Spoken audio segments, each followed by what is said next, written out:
Chapter 1. Nala. 6 months later.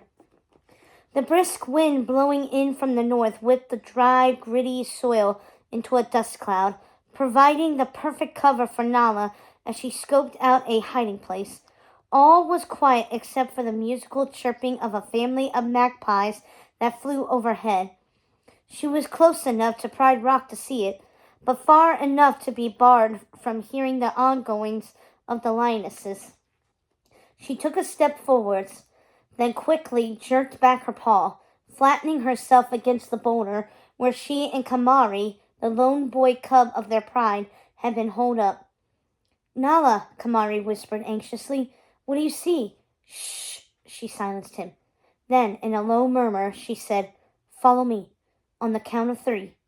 She tapped her paw against the packed earth. 1, 2... "Now," Nala said before darting from behind the boulder and scampering up the side of the barren rocks scattered at the base of the bluff. Kamari quickly surpassed her, his slightly larger paws affording him a steadier grip. "Hurry, Nala," he called down to her. "Get up here before someone sees you." "I'm trying," she hissed between her teeth. Maybe if the trees that used to bloom around the Pride Lands still had leaves, it would be easier for Kamari and her to hide from the other cubs. But ever since Scar had taken over as king of the Pride Lands, nothing seemed to want to grow here. Their once verdant lands were now arid, lifeless. Nala could not blame the vegetation for remaining buried within the earth. Very little of this dry land appealed to her anymore either. At least she still had her friends, or at least one friend. But could she really consider Kamari a friend? He was the only cub who would agree to partner with her during the game of Tag, You're It, but she was pretty sure he only did so because his mother made him. Nala finally reached the flat top of the short bluff. She spotted Kamari's tail swishing on the other side of a crescent-shaped boulder and settled in opposite him. She crept to the edge of the overhang and peered out at the land. There weren't many places to hide. The drought of the last season had left much of the grasslands bare of their usual tall reeds. "Do you see them?" Nala whispered to her partner. "I see you." Nala gasped and twisted around, her heart sinking at the sight of Ola. "And now you're it," the older cub said, tapping Nala's hind leg with her paw. Nala looked around, searching for Kamari. She saw him hightailing it across the parched ground, dust kicking up from underneath his paws. So much for her trusty friend. No fair. She shouldn't be tagged if her partner had bailed on her. "I don't know why you even try to play this game," Ola said. "You're so bad at it." Why did she play? Maybe because this was one of the few games her mother allowed her to play? It was the one game the other lion cubs engaged in that kept them close to Pride Rock and thus within minutes of her mother's reach. "How am I supposed to get better at it if I don't practice?" Nala asked. Ola scoffed. "We would have to play night and day for you to get any better. Come on, let's get going. You're it," Ola reminded her. Nala trudged back down the side of the bluff and followed Ola to where the other cubs had gathered at the base of a jackalberry tree. Now that Kamari had run off, their numbers were uneven, leaving her without a partner. Does anyone want to partner with me?" Nala asked. She already knew the answer even before several of the cubs stepped back. She swallowed past the pain suddenly, lodged in her throat. It was one thing to sense you were a pariah among your pride mates, but another thing entirely to see them physically move away from you like you had a rash from having rolled around an asthma plant. "I'll be your partner," a tiny voice squeaked. It was Abina, Ola's younger sister, and the smallest cub of the entire pride. She raced up to Nala's side. "I could do it. I'm great at being invisible." "Go back to the waterhole," Ola said. "Mom told you that you're too young to play with us." "Maybe Nala should join her," one of the other cubs said, "since her mummy thinks the same thing." Several of the cubs snickered, and Nala felt the fur on the back of her neck stand up, but she remained silent. She was used to their teasing. Could she blame them? Her mother did treat her as if she were as if she were Abina's age, a young cub incapable of making even the tiniest decision on her own. Thanks, Nala said to Abina, but I can't play anymore. I hurt my paw climbing down from the rock. Yeah, right, Ola said. Will that be your excuse tonight when we start the hunting games? That sinking feeling returned to Nala's chest. The hunting games. She had been dreading the kickoff of this annual rite of passage when the junior cubs of the Pride were expected to showcase their skill at seeking out and executing a proper kill. The other cubs were eager to start. It was all any of them could talk about for the past week, but that's because they were prepared for it, unlike Nala.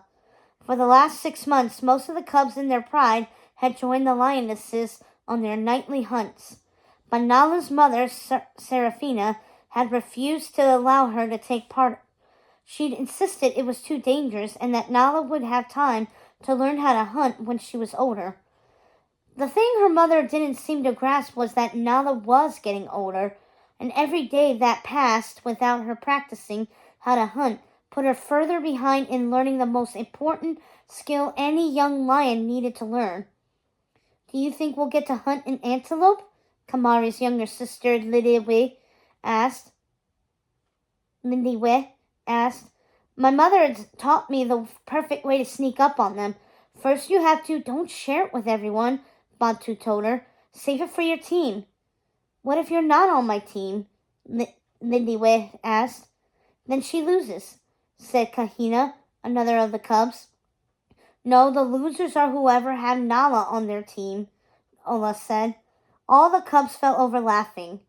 Nala wished she were near a sinkhole.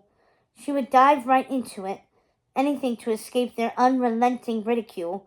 She had forgotten that the junior cubs would be required to hunt in teams for this first night of the hunting games.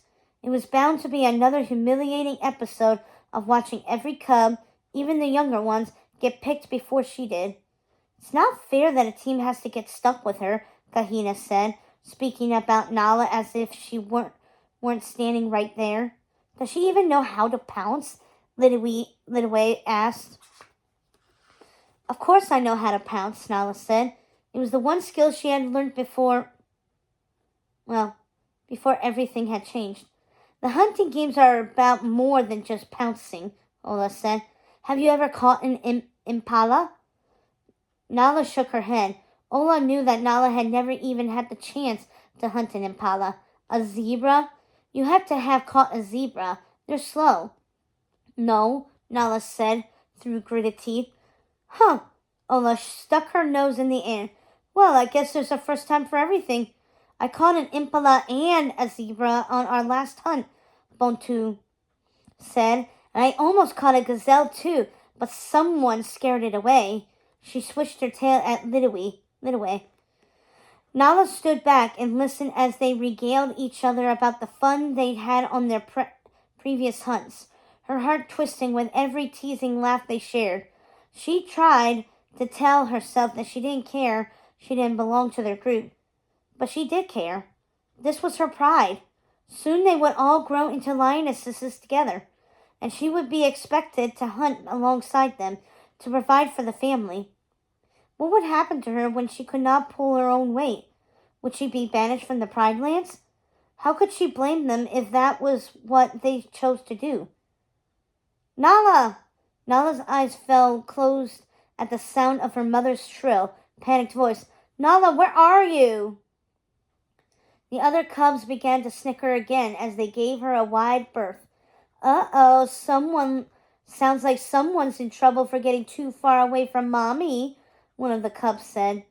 Nala was about to respond, but her mother came upon them before she could utter another word. There you are, Serafina said, rounding the jackalberry tree. Her breath sawed in and out as if she had been racing at breakneck speed. She placed her paw on Nala's head, her eyes roaming over her face as if looking for a blemish of some sort. What have I told you about wandering away? Serafina asked. I didn't wander away, Mom, Nala said. and I'm with the other cubs. You told me I could play tag. You're it. Remember? I also told you that you had to remain where I could see you, Seraphina said. I thought one of those awful hyenas had made away with you. Mom, do not mum me. She placed a paw around Nala's shoulders. The savannah is a dangerous place, Nala. Pride Rock isn't as safe as it once was, ever since... She paused. Since... before. She did not have to clarify what she meant by before. Everyone knew. Before Mufasa and Simba met their untimely deaths. Seraphina pulled Nala closer to her. She glanced at the cubs gathered around the tree. That haunted look Nala had come to know all too well, clouding her eyes. The other lionesses may be okay with their cubs being out and about, but I won't have it, Seraphina said. Now come with me. That's enough playtime for today. Nala was too embarrassed to look back at the other cubs as she tugged alongside her mother. As they made their ways towards Pride Rock, Nala debated whether to broach the subject of the hunting games, but knew she couldn't avoid it. Mom, do you know what tonight is? No, what? Seraphina asked. It's the start of the hunting games. Oh, that, she said, as if it were just any old night. Yes, it is to begin shortly after sundown. What am I supposed to do? Nala asked. What do you mean?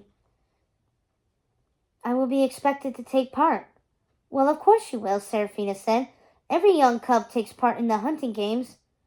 Nala didn't think she should have to explain the obvious, but apparently she did. How am I supposed to take part in the games, Mom? I don't know the first thing about hunting. Yes, you do. The first thing to hunting is knowing how to pounce. And I have seen you pounce before. You're very good at it. I've pounced on crickets, Nala pointed out. And this isn't the pouncing games, it's the hunting games. I will be expected to hunt. You'll do fine, Seraphina said. Just do your best. You're still a cub. No one expects you to take down a zebra. But that was exactly what Nala and the other cubs would be expected to do. Tonight was their initiation into the practice of stalking prey and providing sustenance for their pride. There was not a lion in the entire savannah who would be satisfied with a diet of crickets or other bugs. Mom, you don't seem to understand. Nala, you will do just fine, her mother said, cutting her off. Now come, it's time for a bath. Yeah, thanks. You don't want to show up to the hunting games with dirty ears. Yeah, because that was the important thing here. As much as Nala wished it were not the case, there was no avoiding the heartbreaking truth. Tonight would be a disaster.